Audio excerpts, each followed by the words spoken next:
بسم اللہ الرحمن الرحیم۔ حضرت عمر رضی اللہ تعالیٰ عنہ اور ایک جادوگر۔ اسلام قبول کرنے سے کئی سال پہلے حضرت عمر بن خطاب رضی اللہ تعالیٰ عنہ ایک تجارتی قافلے کے ساتھ مال لے کر مکہ سے شام گئے۔ قافلے میں قریش کے کئی اور بڑے سردار بھی شامل تھے۔ یہ قافلہ شام کے سب سے بڑے شہر دمشق گیا اور وہاں اپنا مال بیچ کر مکہ واپس روانہ ہوا۔ تھوڑا سا فاصلہ طے کرنے پر حضرت عمر رضی اللہ تعالیٰ عنہ کو یاد آیا کہ ان کی ایک رشتہ دار خاتون نے انہیں کچھ سونا دیا تھا کہ اسے بیچ کر اس کے لیے کچھ کپڑے وغیرہ لیتے آئیں۔ انہوں نے اپنے قافلوں کے ساتھیوں سے کہا کہ فلاں عورت کا کام کرنے واپس دمشق جا رہا ہوں، کوشش کرتا ہوں کہ یہ کام جلدی کر کے واپس آ جاؤں۔ حضرت عمر دمشق واپس گئے تو بازار بند ہو چکے تھے۔ مجبوراً وہ ایک مسافر خانے میں ٹھہرے اور سو گئے۔ تھوڑی دیر کے بعد اللہ کا ایک بندہ مسافر خانے میں آیا۔ اس نے حضرت عمر کو جگایا اور اپنے ساتھ اپنے گھر لے آیا۔ یہ بات واضح نہیں تھی کہ وہ شخص حضرت عمر کو پہلے سے جانتا تھا یا ان کے والد خطاب سے اس کی واقفیت تھی۔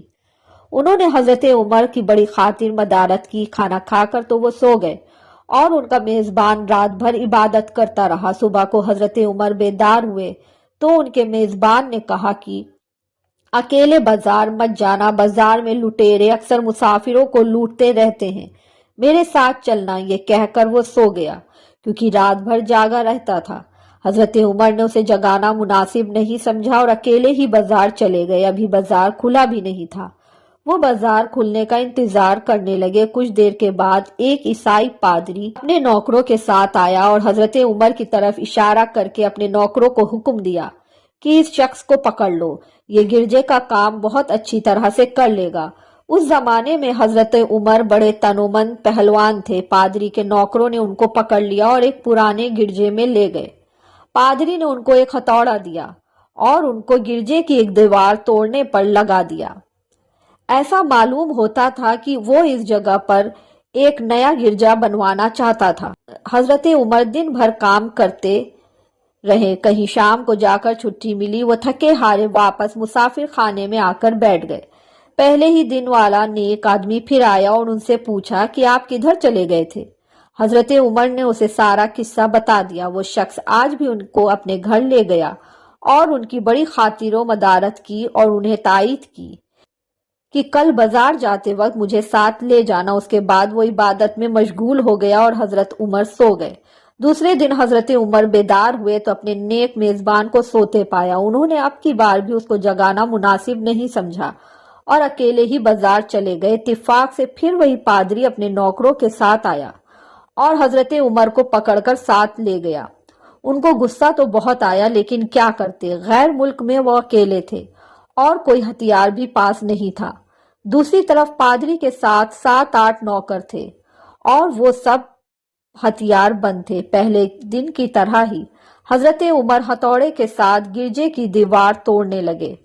جب دھوپ تیز ہوئی تو پادری اور ان کے نوکر انہیں کام میں مشغول دیکھ کر چلے گئے اور حضرت عمر اس دیوار کے سائے میں دم لینے کے لیے بیٹھ گئے۔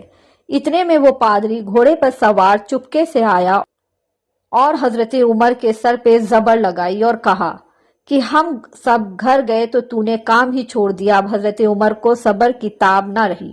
انہوں نے ادھر ادھر نظر دوڑائی، ہر طرف سناٹا تھا۔ انہوں نے پادری کو گھوڑے سے کھینچ کر نیچے کر لیا اور اس کے سر پر ہتھوڑا مارنا شروع کر دیا۔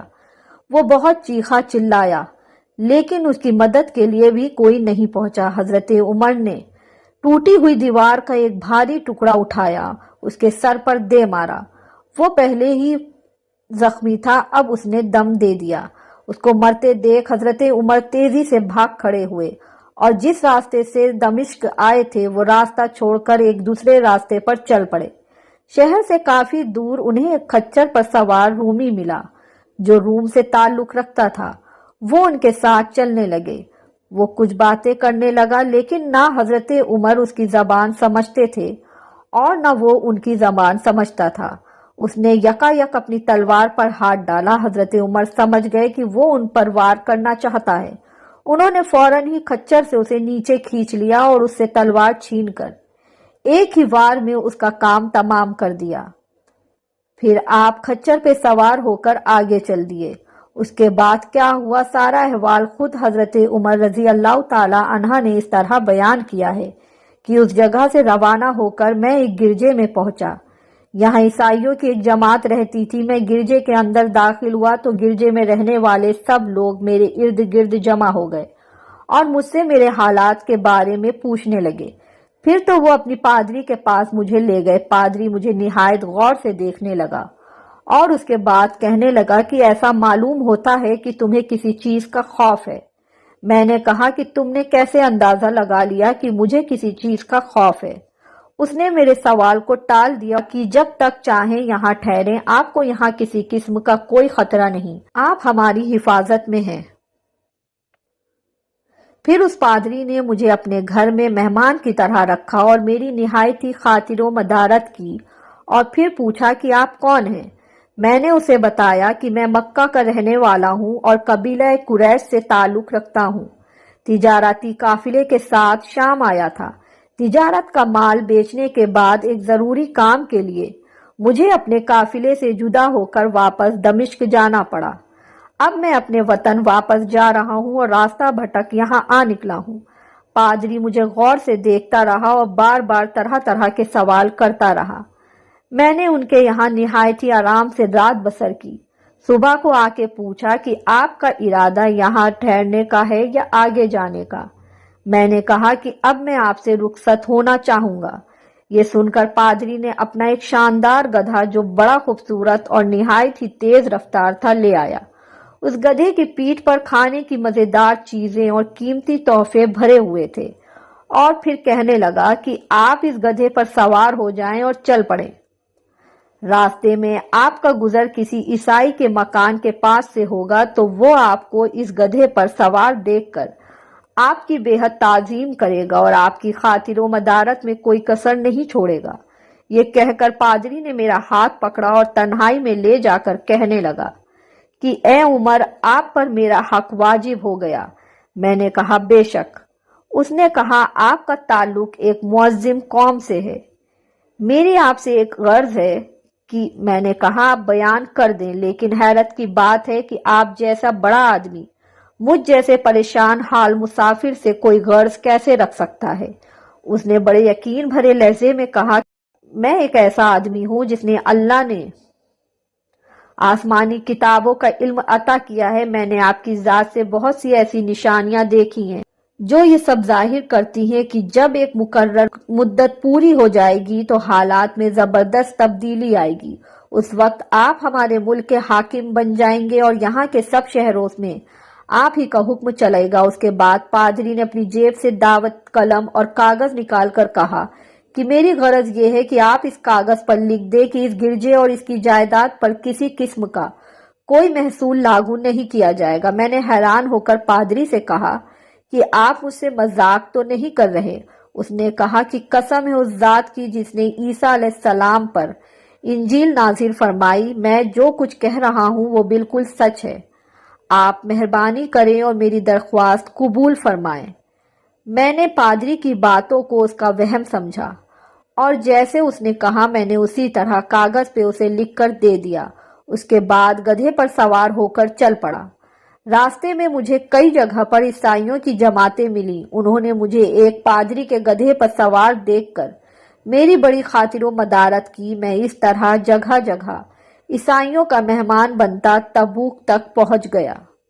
اللہ کی شان، جس تجارتی قافلے کے ساتھ میں گیا تھا وہ کافی دیر میرا انتظار کرنے کے بعد اس جگہ سے چل پڑا تھا جہاں میں نے اسے چھوڑا تھا، اور اب تبک میں ایک کنویں کے قریب ڈیرا ڈالے ہوئے تھے۔ قافلے والے میرے ساتھی مجھے دیکھ کر میری طرف دوڑ پڑے اور مجھ سے مل کر بہت خوش ہوئے اور کہنے لگے کہ اے ابن خطاب، ہم لوگ تمہارا انتظار کرتے کرتے بالکل مایوس ہو گئے تھے، تو ہم نے اس مکان کو کوچ کر دیا جہاں سے تم واپس دمشق گئے تھے، مگر تمہارے بارے میں ہم سخت پریشان تھے۔ یہ تو بتاؤ کہ اتنے دن تم کہاں رہے؟ میں نے وہ تمام حالات بیان کیے جو مجھے پیش آئے، لیکن پادری سے جو میری گفتگو تنہائی میں ہوئی تھی وہ بالکل ظاہر نہیں کی، کیونکہ میں پادری کی ان باتوں کو وہم سمجھتا تھا اور اس کے عقیدے کی کمزوری سمجھتا تھا۔ قریش کے ایک سردار ابو سفیان بھی اس قافلے میں شامل تھے۔ انہوں نے مجھے اس شاندار گدھے پر سوار دیکھ کر کہا، ارے تم لوگ اس نوجوان کی خوش نصیبی تو دیکھو، اسے کسی ایسے میدان میں چھوڑ دیا جائے جہاں نہ پانی ہو نہ سبزہ، پھر بھی اسے رزق مل جائے گا۔ پادری نے رخصت کرتے وقت مجھ سے کہا تھا کہ جب میں اپنے ساتھیوں کے پاس پہنچ جاؤں اور گدھے کی ضرورت نہ رہے تو اس کی رسی کو مضبوطی سے باندھ کر گدھے کو اسی جگہ پر چھوڑ دینا، لہٰذا میں نے ایسے ہی کیا۔ یہ دیکھ کر ابو سفیان نے کہا، ارے یہ تم نے کیا کیا؟ گدھے کو ایسی جگہ پر کیوں چھوڑ دیا جہاں پہ چور اچکے اور درندے اکثر گزرتے رہتے ہیں؟ میں نے کہا، اس کے مالک نے مجھے ایسا ہی کرنے کی ہدایت دی تھی، وہ اس کی عادتوں سے زیادہ واقف ہے۔ اب وہ جگہ گدھے والا کنواں کے نام سے مشہور ہے۔ وہاں سے روانہ ہو کر ہمارا قافلہ مکہ پہنچا۔ میری اور پادری کے درمیان جو گفتگو ہوئی تھی وہ مجھے بھلائی نہ بھولتی تھی۔ پہلے تو کئی دن تک میں نے اسے اپنے دل میں ہی رکھا، پھر مجھ سے ضبط نہیں ہوا اور یہ راز میں نے اپنے رشتہ دار خاتون کے سامنے ظاہر کیا جس نے مجھے سونا دیا تھا۔ وہ بڑی عقل مند خاتون تھی۔ انہوں نے مجھ سے کہا کہ اے ابن خطاب، میں تمہارے بچپن سے ہی تم سے اچھی نشانیاں دیکھ رہی ہوں۔ جب تم بہت چھوٹے بچے تھے تو میں نے ایک دفعہ خواب میں دیکھا کہ تم لمبے ہوتے جا رہے ہو اور تمہارا قد اتنا لمبا ہو گیا ہے کہ اس نے آسمان کو چھو لیا ہے۔ یہ دیکھ کر میں نے خواب میں کہا کہ ارے یہ میرے بچے کی کیا حالت ہو گئی ہے۔ کسی نے کہا کہ یہ لڑکا دنیا اور آخرت میں بھلائی پانے والا بنے گا۔ جاہلیت کے زمانے میں اس قسم کی باتوں کا مطلب میری سمجھ میں نہیں آتا تھا۔ مکہ میں ایک شخص اہل کتاب یعنی یہود و نصارہ میں سے تھا جو بہت گمنام تھا۔ عام لوگ تو اس سے واقف بھی نہیں تھے، لیکن قریش کے کچھ سردار اسے پہچانتے تھے اور اس کی بہت عزت کرتے تھے۔ ایک دن دوپہر کے وقت میں اس کے یہاں گیا اور اسے جا کر کہا کہ میں آپ سے چند باتیں کرنا چاہتا ہوں اور چاہتا ہوں کہ آپ ان کو اپنے دل میں راز بنا کر رکھیں اور کسی کے سامنے ظاہر نہ کریں۔ اس نے ایسا کرنے کا وعدہ کیا تو میں اپنے سفر کے تمام واقعات اس کے سامنے بیان کر دیے اور اپنے رشتہ دار خاتون کے خواب کا بھی ذکر کیا۔ جب میں اپنی گفتگو ختم کر چکا تو اس نے کہا کہ اے ابن خطاب، جس کو تم نے محصول کی معافی کا وعدہ لکھ کر دیا ہے وہ اس زمانے میں عیسائیوں کا سب سے بڑا عالم ہے۔ جو کچھ اس نے کہا وہ سب سچ ہے اور جلد ہی وہ سچ تمہارے سامنے آ جائے گا۔ جہاں تک تمہاری رشتہ دار خاتون کے خواب کا تعلق ہے تو اس سے یہ ظاہر ہوتا ہے کہ مکے میں ایک بہت بڑا انقلاب آئے گا، زمانہ ایک نئی صورت اختیار کرے گا اور آنے والے زمانے کے آسمان اور زمین بدل جائیں گے۔ میں وہاں سے گھر چلا آیا اور اس کی ساری باتیں اپنے دل میں لیے رہا۔ تھوڑے ہی عرصے کے بعد قریش کی مجلسوں میں آپ صلی اللہ علیہ وسلم کا ذکر ہونے لگا۔ یہ لوگ اس بات پر چڑھتے تھے کہ محمد صلی اللہ علیہ وسلم اپنے آپ کو اللہ کا رسول کہتے ہیں، لوگوں کو بتوں کی پوجا کرنے سے منع کرتے ہیں اور ایک اللہ کو ماننے پر زور دیتے ہیں۔ جلدی اللہ تعالیٰ نے اسلام کو ظاہر کر دیا اور مجھے یقین ہو گیا کہ حالت وہی صورت اختیار کر رہے ہیں جس کی طرف آسمانی کتابوں کے عالم شام کے پادری نے اشارہ کیا تھا۔ نبوت کے 6 سال حضرت عمر نے اسلام قبول کر لیا اور رسول اللہ صلی اللہ علیہ وسلم کے جانثار ساتھی بن گئے۔ 11 ہجری میں آپ صلی اللہ علیہ وسلم دنیا سے رخصت ہوئے تو حضرت ابو بکر رضی اللہ تعالیٰ عنہ مسلمانوں کے پہلے خلیفہ بنے۔ 13 ہجری میں انہوں نے وفات پائی تو حضرت عمر رضی اللہ تعالیٰ عنہ بنے۔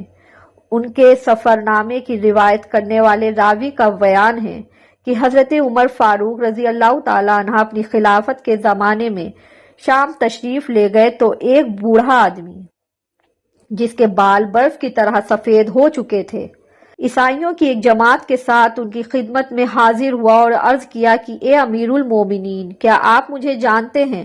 حضرت عمر رضی اللہ تعالیٰ عنہ نے فرمایا کہ اگر آپ شام کے فلاں شہر کے پادری ہیں تو میں آپ کو پہچانتا ہوں۔ اس نے کہا کہ جی ہاں، میں وہی پادری ہوں۔ حضرت عمر رضی اللہ تعالیٰ عنہ نے فرمایا کہ میں آپ سے لکھ کر جو عہد کیا تھا وہ آج بھی قائم ہے۔ اللہ تعالیٰ نے اپنے رسول صلی اللہ علیہ وسلم کے ذریعے ہمیں عزت بخشی۔ انہوں نے ہمیں اللہ تعالیٰ کے پسندیدہ دین اسلام کی طرف دعوت دی اور ہم نے یہ قبول کی۔ آپ ہی نے مجھے ان باتوں سے آگاہ کیا تھا، اب آپ کو کون سی چیز اسلام کو قبول کرنے سے روکتی ہے؟ بوڑھے پادری نے حضرت عمر کی باتیں سن کر اسی وقت اپنے ساتھیوں سمیت کلمہ پڑھ کر اسلام کی دولت حاصل کر لی۔ حضرت عمر رضی اللہ تعالیٰ عنہ کو جادوگروں سے بہت نفرت تھی۔ انہیں جہاں کہیں بھی پتہ چلتا کہ وہاں کوئی جادوگر ہے تو حضرت عمر رضی اللہ تعالیٰ عنہ انہیں قتل کرنے کا حکم دیتے تھے۔ حضرت عمر رضی اللہ تعالیٰ عنہ کے دور میں ایک شخص تھا جو لوگوں کو بتا دیا کرتا تھا کہ ہمارے ہاتھ میں کتنی کنکریاں ہیں۔ وہ یہ ظاہر کرتا تھا کہ مجھے غیب کا علم ہے۔ ایک دفعہ حضرت عمر رضی اللہ تعالیٰ عنہ نے اس جادوگر کو بلایا اور اپنے سامنے بٹھا لیا۔ پھر آپ رضی اللہ تعالیٰ عنہ نے اپنا ہاتھ پیچھے کیا اور اپنے ہاتھ میں کچھ کنکریاں اٹھا لی۔ پھر جادوگر سے کہا، چل بتا میرے ہاتھ میں کیا ہے؟ جادوگر نے کہا کہ آپ کے ہاتھ میں کنکریاں ہیں۔ پھر آپ رضی اللہ تعالیٰ عنہ نے فرمایا، بتا کتنی کنکریاں ہیں؟ جادوگر نے کہا، 5 کنکریاں ہیں۔ آپ رضی اللہ تعالیٰ عنہ نے پھر اپنا ہاتھ پیچھے کیا اور پھر کچھ کنکریاں اٹھا لی۔ پھر فرمایا، اب بتا میرے ہاتھ میں کیا ہے؟ جادوگر نے کہا کہ آپ کے ہاتھ میں کنکریاں ہیں۔ آپ رضی اللہ تعالیٰ عنہ نے فرمایا، بتا کتنی کنکریاں ہیں؟ جادوگر نے کہا، مجھے نہیں پتا۔ ساری محفل حیران رہ گئی، آخر یہ کیا ماجرا ہے؟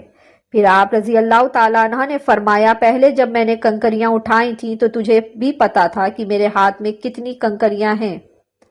اس جادوگر نے میرا دماغ پڑھ لیا تھا۔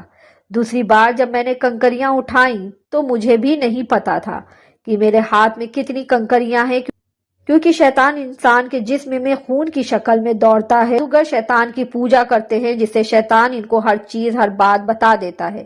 اس محفل میں حضرت عمر رضی اللہ تعالیٰ عنہ نے لوگوں کو یہ بتانا چاہتے تھے کہ یہ جادوگر اللہ کو چھوڑ کر شیطان کی پوجا کرتے ہیں اور شیطان انسانی جسم کے اندر خون میں گردش کرتا ہے۔ اس سے ہمیں پتہ چلتا ہے کہ جو بات ہمیں پتہ ہوگی وہی ان جادوگروں کو پتہ ہوگی، اور جو ہمیں معلوم نہیں ہوگی تو ان جادوگروں کو بھی نہیں معلوم ہوگی۔ اللہ تعالیٰ ہم سب کو قلب سلیم عطا فرمائے اور ہر قسم کے جادو ٹونے سے بچا کر قرآن و حدیث کے راستے پر چلنے کی توفیق عطا فرمائے، آمین ثم آمین۔